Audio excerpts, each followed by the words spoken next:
For months, the world has watched as China and the United States have struggled over the fate of the popular TikTok app. Meanwhile, the U.S. continues to restrict Huawei, the Chinese telecommunications giant. Just this month, the U.S. issued new rules making it harder for Huawei to buy computer chips from other firms. Around the world, businesses are watching the battle the U.S. and China are waging in an array of communications industries and wondering what it will mean for them, according to Rob Atkinson, president of the Information Technology and Innovation Foundation. He also serves on TikTok's Content Advisory Council and argues that punitive measures imposed by Washington may ultimately force companies in the rest of the world to choose between two huge markets. Going forward, this makes foreign companies hesitant to buy from the U.S. The risk of that to me is so big. For decades, the United States has accused China of limiting access to its domestic market.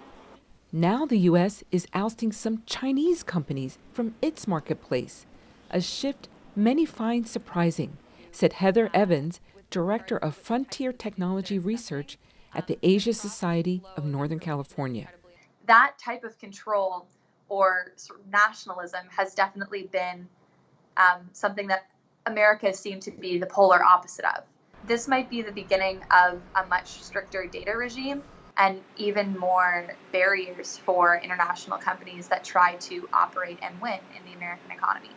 In addition to limiting Chinese companies' reach and influence, U.S. policymakers could pursue another approach: invest more in research and development to make sure the U.S. retains its edge in technology, said Andrew Grotto, director of the Geopolitics, Technology, and Governance program at Stanford University.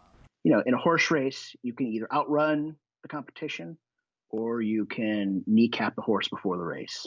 And so they can't even get. And I think right now, that's our strategy. We don't have, I think, a clear vision for how do we get our own horses in the race to be able to really compete.